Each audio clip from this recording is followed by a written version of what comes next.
ஜனவரி 10 கோவையில் தமிழக பாஜகவின் மிக பிரம்மாண்டமான ப்ரொஃபஷனல் கனெக்ட் 2026 கட்சியின் தொழில்துறை வல்லுநர் பிரிவு நிகழ்ச்சியில் மத்திய அமைச்சர்கள், பாஜக தலைவர்கள், துறைசார் வல்லுநர்கள் பங்கேற்று பேசுகிறார்கள். நிகழ்வில் பங்கேற்க லிங்கில் ரெஜிஸ்டர் செய்யுங்கள். உச்சத்தை தொட்ட தங்க விலை, மீட்க முடியாத அடகு நகையை விற்பதற்கு இதுவே சரியான நேரம். இனியும் யோசிக்காதீங்க. உங்க தங்க நகைய அதிக விலைக்கு விற்க சிறந்த வழி பிரைம் கோல்ட் ஹப் 9840551787.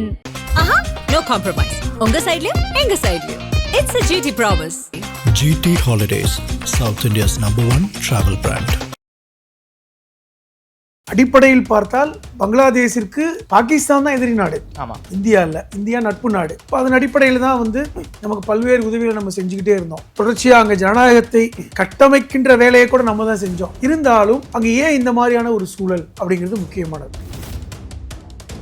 பங்களாதேஷ்ல இந்து முஸ்லீம் பிரச்சனையானு கேட்டா நான் இல்லைன்னு சொல்லுவேன். இந்தியாவுடைய வெறுப்பை காமிக்கின்ற பிரச்சனையா காமிக்கிறான். ஏன் இப்ப ஷேக் ஹசீனாவுக்கு நம்ம அடைக்கலம் கொடுத்தோம். ஆமா, நீ கவனிச்சு பார்த்தா தெரியும். நாம இந்தியா ஷேக் ஹசீனா பாதுகாக்கிறோம். அதுதான் பங்களாதேஷுக்கு பிரச்சனையா? அதுதான் அங்க அந்த அதை காரணமா சொல்றாங்க. எப்படி சொல்றாங்கன்னா, இப்ப பல பேர் நம்மள மாதிரி, நீங்க உங்களை மாதிரி நம்பிக்கை இல்லாதவங்ககிட்ட அது எப்படிப்பா இந்தியா தூண்டி விட போகுதுன்னு சொன்னா, ஷேக் ஹசீனா விட சொல்லுங்க, ஷேக் ஹசீனாவை எங்கிட்ட ஒப்படைக்க சொல்லுங்க, நாங்க நம்புறோம் அப்படிங்கிற இடத்துக்கு நகர்றாங்க. யூனுஸ் யாரு? ஒரு அமெரிக்காவுடைய அடிவரடிங்கிறாங்க. அமெரிக்கா சிஐயோட ஏஜென்ட், நோபல் பரிசு வாங்கினவர் அமெரிக்காவுடைய சப்போர்ட்ல. அவர் ஒரு அமெரிக்காவுடைய கைக்கூலி தான். அதுல ஒன்றும் பெரிய கம்பு சூத்திரம் இல்லை, பெரிய மறைமுகமான ஒன்றும் இல்லை. அந்த யூனுஸை எப்படி கொண்டு வந்தாங்க? மாணவர்கள் மத்தியில் யார் யூனுஸை முன்மொழிஞ்சாங்க? இன்னைக்கு ஏன் அந்த யூனுஸ் இருக்கும்போது மறுபடியும் புரட்சி நடக்குது? அங்கு நடக்கின்ற இவ்வளவு குழப்பங்கள், கலவரத்தை யார் கட்டமைக்கிறாங்க? அமெரிக்கா. அதுதான் முக்கியம் சொல்றேன். இந்த கான்ஸ்பிரசி ஏன்? இந்த ஸ்கிரீன் பிளேக்கு முன்னாடி யார் இருக்கிறது? அமெரிக்கா இருக்காங்களா? கண்டிப்பா இருக்கலாம்ல. ஏன் இருக்காங்கன்னு நினைக்கிறீங்க? அப்ப இந்த இடம் ஒரு முக்கியமான போர்ட் ஒன்று பங்களாதேஷ்ல அவங்க ரொம்ப நாளா ட்ரை பண்ணிக்கிட்டு இருக்காங்க. அது ஹசீனா ஒத்துக்கல. ஏன்னா ஹசீனா இந்தியாவுக்கு ஆதரவான நபர். அது கவர்மெண்ட், எந்த கவர்மெண்ட் இருந்தாலும் பரவாயில்ல, அது Congress or BJP doesn't matter, இந்தியாவுக்கு ஆதரவு, அவ்வளவுதான். ஆனா ஷேக் ஹலீதா முழுக்க பாகிஸ்தானுடைய ஆதரவாளர். ஆனால் 2 பேர் இல்லாத அமெரிக்காவிற்கான முக்கிய நபரை அங்க கொண்டு வர நினைக்கிறாங்க. எத்தனையோ பேர் கான்ஸ்பிரசி உள்ளவர்கள் இந்தியாவில் சேஃபா இருந்திருக்காங்க. இன்னைக்கு சீனால தலாய் லாமா தேடப்படக்கூடிய குற்றவாளி. நம்ம சேஃபா வச்சிருக்கோம். மனிதாபிமான அடிப்படையில் நம்ம எப்பவுமே இருக்கிறோம். அதுதான் நம்மளுடைய அரசியல் பண்பு. அப்ப இதை நீங்க கூட சொல்லுங்க, அவங்களுக்கு கொண்டாந்து விட சொல்லுங்க. ஆனா இவங்க இங்கிலாந்து போகவும் பயப்படுறாங்க. ஏன்னா அந்த நாடுகளை விட இந்தியா சேஃப்ன்றாங்க. எனக்கு இங்கிலாந்து அமெரிக்காவை விட, ஏன்னா அமெரிக்காவை நம்ப தயாரா இல்லை. ஆமா, இப்போ உங்களுக்கு புரியுதா ஏன் அமெரிக்கா நம்ப தயாரா இல்லைன்னு? அங்க பிரச்சனையே அமெரிக்கா தான் அவங்க நம்பினாங்க. சுற்றி இருக்கிற நாடுகளில் நம்ம தலையிடாமல் இருப்பது தவறு என்கிற பார்வை எனக்கு உண்டு. இன்னைக்கு இலங்கையில இந்திய மீனவர்கள் தாக்கப்பட்டு இருக்கிறது நம்ம கண்டுக்காம தான் இருக்கோம். அதெல்லாம் விடக்கூடாது. நம்ம அது அவங்க அப்பர் ஹேண்ட் எடுக்கணும். அந்த இடத்துல அப்பர் ஹேண்ட் எடுக்கணும். சரியான வார்த்தை என்றால், நாம் ஒரு வளர்ந்த நாடு என்கிற பட்சத்தில் அப்பர் ஹேண்ட் எடுக்கணும். அப்படி வைத்தால் மட்டும்தான் பாகிஸ்தான் போன்ற நாடுகள் நமக்கு பயப்படுவான். நம்ம பயப்படாத காரணம் என்ன? Upper hand எடுக்காதுதான். ஆதரநேயர்களுக்கு அன்பு வணக்கம். இன்று நம்மோடு எழுத்தாளர் திருமிகு புதுமலம் ஹலீம் அவர்கள் இருந்துள்ளார். வணக்கம் ஹலீம் சார். வணக்கம். நலமா இருக்கீங்களா? நலமா இருக்கேன். நமது அண்டை நாடுகள்ல தொடர் பிரச்சனையாவே இருந்துகிட்டு இருக்கு. ஒரு பக்கம் பாகிஸ்தான், இன்னொரு பக்கம் பங்களாதேஷ். பாகிஸ்தானை பத்தி நாம பெருசா டிபேட் பண்ண வேண்டியதில்லை.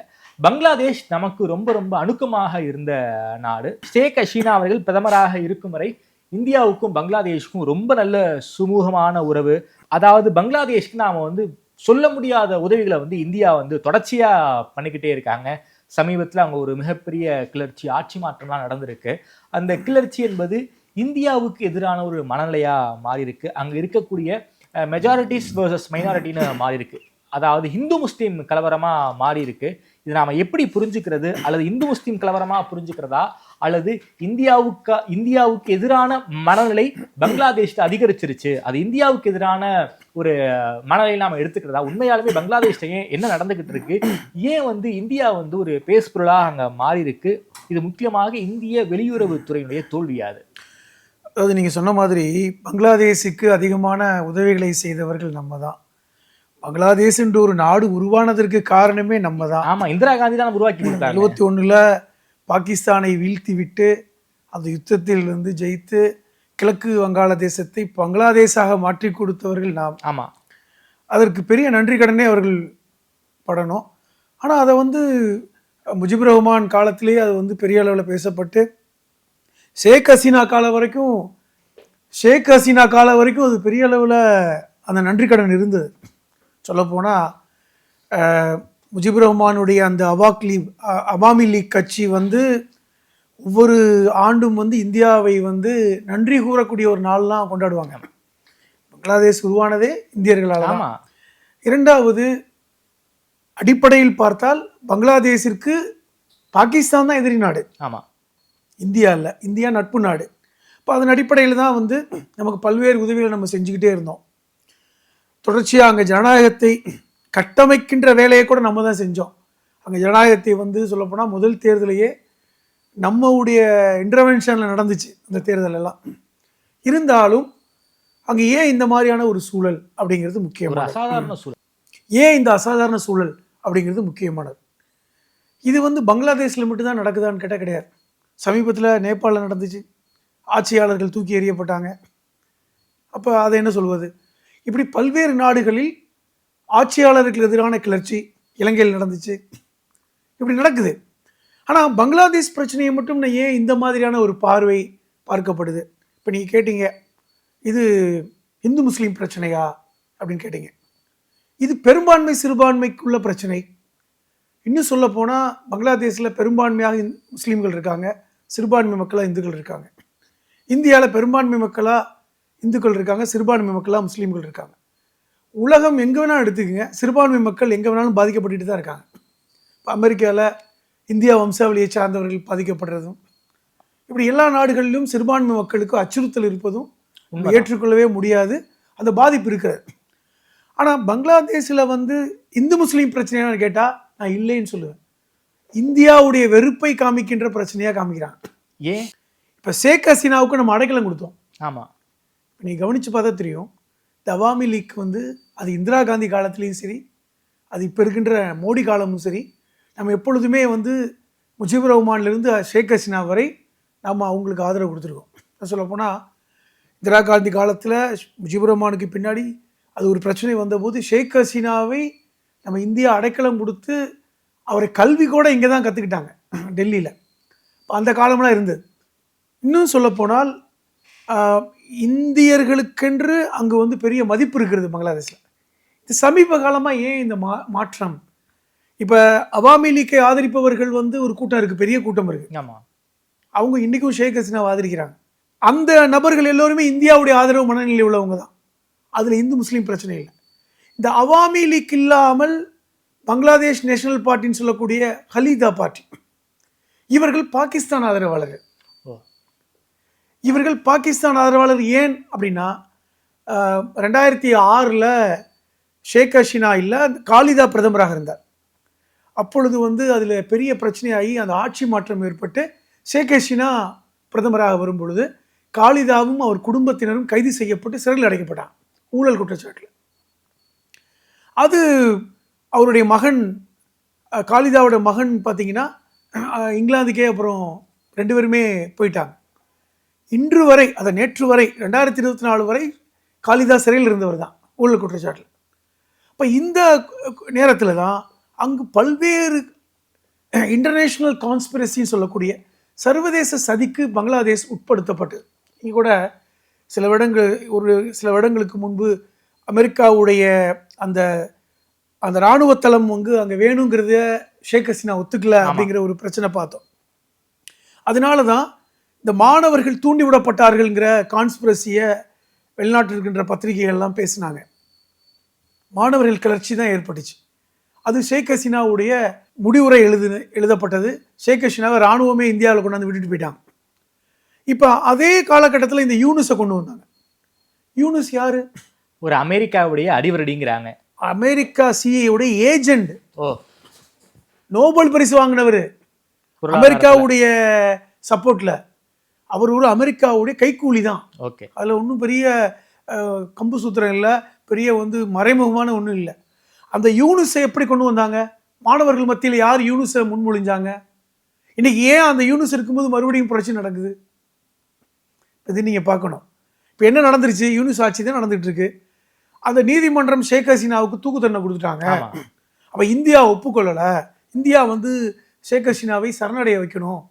அது செய்யாதனால இந்தியர்கள் மேல் கோபம், அது இந்துக்கள் கோபமாக மாறிடுச்சு. அங்கே வந்து இந்துக்களுடைய வழிபாட்டு தலங்கள் பாதிக்கப்பட்டது மாதிரி இங்கே செய்தி வருதுல்ல. நான் என்ன கேட்குறேன், இந்தியாவுடைய ஒரு இசைக்கலைஞர் இஸ்லாமியர் பங்களாதேஷ்லேருந்து சமீபத்தில் தப்பிச்சு வந்து ஒரு பேட்டி கொடுத்தார். ஹிராஸ் அலிகான் பேர். அவர் அடிப்படையில் ஒரு பங்களாதேஷ் இந்திய குடிமகன், 2 பேருக்குமே அவங்க அங்கே எங்கேயுமா இருக்கக்கூடியவர். ஒரு பங்களாதேஷ் குடிமகன் தான், ஆனால் இந்தியா வம்சாவளி. சரி. ஹிராஸ் அலிகான் சாரக் அப்படின்னு சொல்லக்கூடிய ஒரு இந்துஸ்தானி மியூசிஷியன் அங்கேருந்து தப்பிச்சு வந்து பேட்டி கொடுத்தார். நான் வந்து என்னோட வந்து ஒரு இந்தியனா காமிச்சிக்காம நான் வந்தேன், நான் வந்து தப்பிச்சு வந்தேன். அங்கே பிரச்சனை வந்து இந்துக்களுக்கு அல்ல, இந்தியர்களுக்கு பிரச்சனைனாரு. அங்கே பிரச்சனை இந்துக்களுக்கு அல்ல, இந்தியர்களுக்கு பிரச்சனைனார். அப்போ அவர்கள் வந்து இந்துக்கள் முஸ்லீம்லாம் பார்க்கல, இந்தியனாவே அடிக்கிறாங்க. ஓகே. அப்போ அதுக்கடையில் ஒரு கான்ஸ்பிரசி வந்தது. இந்த சந்திரதாஸ்னு ஒருத்தரை வந்து கொலை பண்ணிட்டாங்க, எரிச்சாங்க.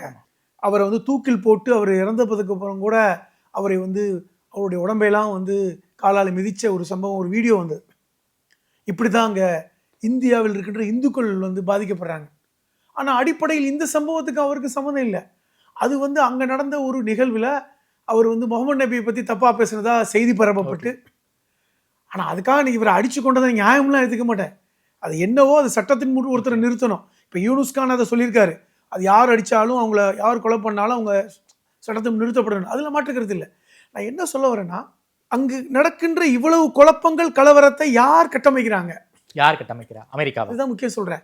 இந்த கான்ஸ்பிரசி ஏன் இன்னைக்கு பாருங்க, இப்போ காலிதாவுடைய பையன் வந்து 17 வருஷத்துக்கு அப்புறம் இங்கிலாந்துலேருந்து வந்துட்டார். ஆமாம். 17 வருஷமா பங்களாதேஷுடைய கால் வைக்கல. ஆமாம். 2008 வந்து சிறையிலேருந்து வெளியே போனவர் தான். இப்போ ஏன் வர்றாரு? நேற்று வந்தார். 24 மணி நேரத்தில் அவருக்கு ஓட்டர் கார்டு கொடுக்கப்பட்டிருக்கு. அது யார் அதை பின்னாடி இருந்து இயக்குறாங்க? அவர் இப்போ வந்து இப்போ ஷேக் ஹசீனாவுடைய கட்சி அவாமி லீக் வந்து போட்டியிடுவதை தடை செய்யப்பட்டிருக்கு. ஆமாம். அப்போ எதிர்கட்சியே இல்லாமல் ஒரு கட்சி இன்னைக்கு தேர்தலில் சந்திக்க போகிறாங்க. ஒரு தாரிக் ரஹ்மான் அவரை சொல்கிறீங்க? தாரிக் ரஹ்மானை சொல்கிறேன். தாரிக் ரஹ்மான் 17 வருஷம் யூகேல இருந்தவர். அவர் இன்னைக்கு எப்படி வேகமாக கொண்டு வந்து வாக்காளர் லிஸ்ட்டில் சேர்த்து இன்னைக்கு வந்து அவர் வந்து போட்டியிட போகிறாரு. அவாமி லீக்கில் அந்த கட்சியை தடை பண்ணதுனால யாருமே போட்டியிடல. அதாவது ஒரே ஒரு 2 கட்சி தான் இது வரைக்கும் ஆட்சியை பிடிக்குது. ஒன்று அவாமி லீக்கு, இன்னொன்னா பங்களாதேஷ் நேஷனல் பார்ட்டி. மொத்தமாக அவாமி லீக்கை தடை பண்ணிட்டாங்க. எதிர்கட்சியே இல்லாமல் ஒரு கட்சி வந்து தேர்தலில் நிற்க போகிறாங்க. எப்படிப்பட்ட ஒரு சூழல் உருவாக்குறாங்க? அப்போ இதெல்லாம் செய்வது யார்? இப்போ இன்னைக்கு இந்த மாணவர் ஒருத்தரை வந்து படுகொலை பண்ணியிருக்காங்க. அவர் தான் வந்து ஷேக் ஹசீனா வெளியேற்றதுக்கே காரணம்னு சொன்னாங்க. அந்த உஸ்மான் சொல்லக்கூடிய ஷரீஃப் உஸ்மான் அப்படிங்கிறவர் தான் அது காரணம்னு சொன்னாங்க. அவர் தான் தேர்தலில் நிற்பார் அப்படின்னாங்க. அடிப்படையில் அவரை தான் ப்ரமோட் பண்ணாங்க. ஆனால் அவர் வந்து நான் அமெரிக்காவுக்கு சப்போர்ட் பண்ண மாட்டேங்கிற மாதிரி சொன்னார். பேச்சு வந்துச்சா, நான் வந்து பங்களாதேசிகள் அப்படிலாம் நான் முடிவெடுக்க மாட்டேன். கிட்டத்தட்ட அவருடைய பேச்சு எல்லாமே ஷேக் ஹசீனாவோட பேச்சாக இருந்தது. அவர் என்ன முடிவு பண்ணார்னா, காலிதாவுக்கு எதிராக அவாமி கட்சி தடை பண்ண போகிறோம், அந்த இடத்த நிரப்பலான்னு வந்தார். அப்போ அவாமி லீக்குடைய ஆதரவாளர்களை அவர் இழுத்தார், மாணவர்களையும் இழுத்தார். ரோட்டில் யாரோ முகம் தெரியாதவர்கள் அவரை சுட்டுட்டு போயிட்டாங்க. இப்போ இது என்ன கான்ஸ்பிரசி?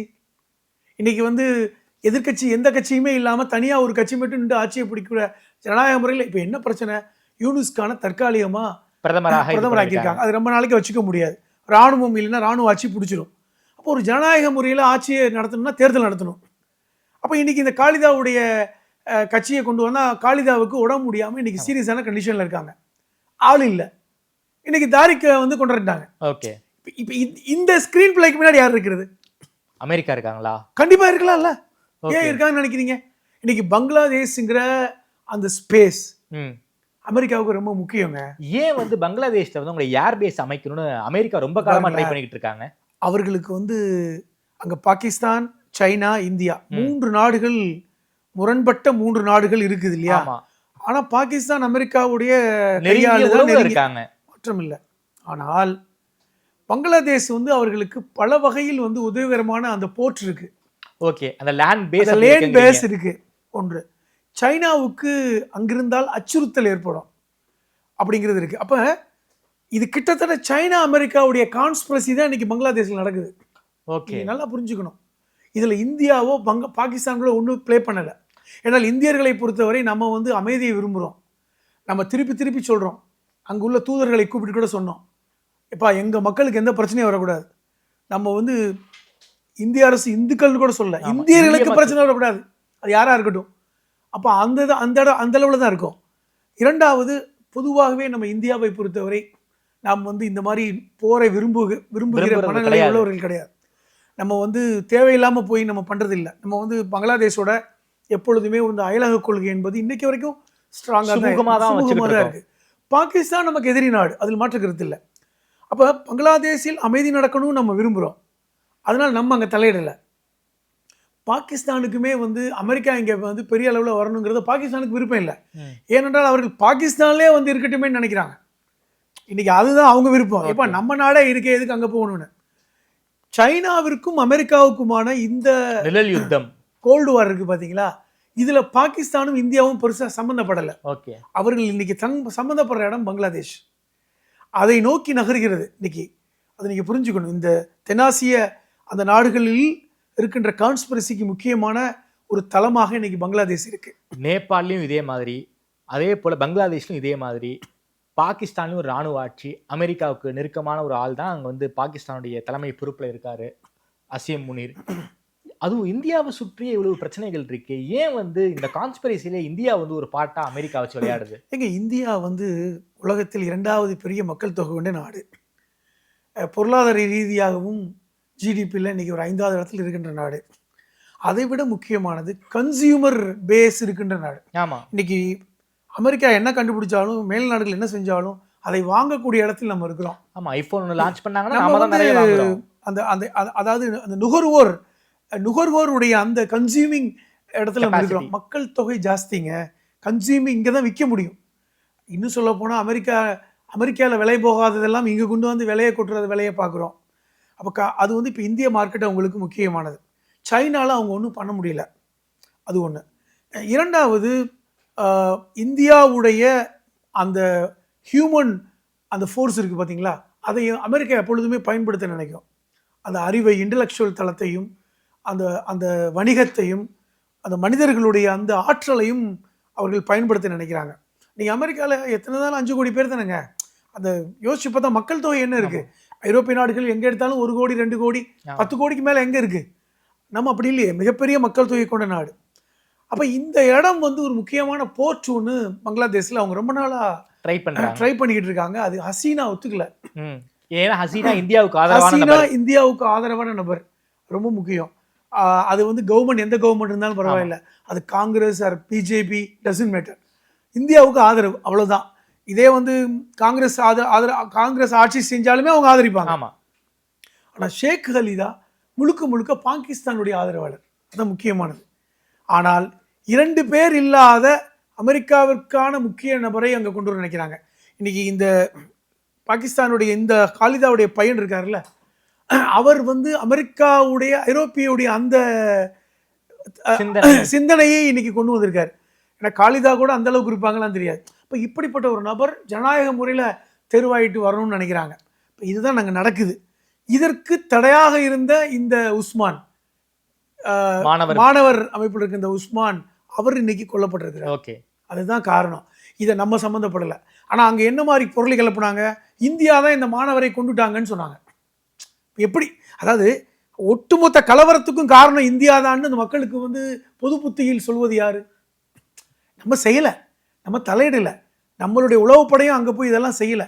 ஆனால் இந்த கலவரத்தை செய்வது இந்தியா. இங்கே இருக்கின்ற முஸ்லீம்களுக்கு எதிராக இந்துக்கள் தூண்டி விடப்பட்டு கலவரம் செய்கிறாங்க. இதெல்லாம் யார் சொல்றது? இந்தியாவுக்கு எதிரான மனநிலையே பங்களாதேஷ்ல கட்டமைக்க முயற்சி பண்றாங்க. இது இந்தியர்களும் செய்யலை, இந்தியாவும் செய்யலை. அங்கே இருக்கின்றவர்களுக்கு இப்போ வந்து அதுவும் பார்த்தீங்கன்னா பெரும்பான்மை மக்கள் அல்ல. இன்னைக்கு பெரும்பான்மை மக்கள் அங்கே பதட்டத்தில் தான் இருக்காங்க. எல்லா நாடுகளிலும் கலவரம் செய்பவர்கள் குறிப்பிட்ட பேர் தானே, ஒட்டுமொத்த நாடே கலவரம் செய்யாது. ஒரு குறிப்பிட்ட சதவீதம் தான் கலவரத்தில் ஈடுபடுவாங்க. இப்போ இன்றைக்கி மாணவர்களின் பேரில் இன்றைக்கி வந்து ஒரு பெரிய கூட்டம் வந்து கலவரம் செய்கிறாங்க, பிரச்சனை பண்ணுறாங்க. இன்றைக்கும் பார்த்தீங்கன்னா முன்னாள் அமைச்சர்கள் வீடுகளை போய் திருப்பி கொளுத்துறாங்க. நான் என்ன கேட்குறேன், யூனுஸை விட்டுக்கிட்டு இருக்காங்க? யூனுஸ் மேலே டச் பண்ணலை, அவர் தானே ஆட்சியில் இருக்கார். இதெல்லாம் நீங்க கூட்டி பாருங்க. ஓகே. இப்ப எல்லார் கவனமும் இந்தியா தூண்டி விடுது. நாம இந்தியா வந்து ஷேக் ஹசீனா வந்து பாதுகாக்கிறோம், அதுதான் பங்களாதேஷுக்கு பிரச்சனையா? அதுதான் அங்க அந்த அதை காரணமா சொல்றாங்க. எப்படி சொல்றாங்கன்னா, இப்ப பல பேர் நம்மள மாதிரி, நீங்க உங்களை மாதிரி நம்பிக்கை இல்லாதவங்கள்ட்ட அது எப்படிப்பா இந்தியா தூண்டி விட போகுதுன்னு சொன்னா, ஷேக் ஹசீனா விட சொல்லுங்க, ஷேக் ஹசீனாவை எங்கள்கிட்ட ஒப்படைக்க சொல்லுங்க, நாங்க நம்புறோம் அப்படிங்கிற இடத்துக்கு நகர்றாங்க. ஷேக் ஹசீனா ஒப்படைச்சா தூக்குல போட்டுருவாங்களே. கண்டிப்பா தூக்கில போடுவாங்க. நம்ம வந்து என்ன செய்யறோம், அடைக்கலம் கேட்டவர்களுக்கு அடைக்கலம் கொடுப்பது நம்முடைய பண்பு.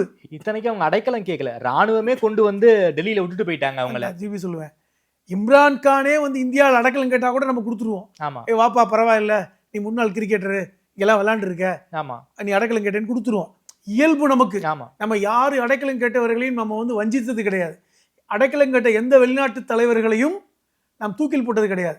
பல்வேறு வரலாறுகள் இருக்கின்றன. தலாய் லாமால இருந்து பல பேர் நாம தலாய் லாமா எடுத்துக்குங்க, பிரபாகரன் எடுத்துக்குங்க.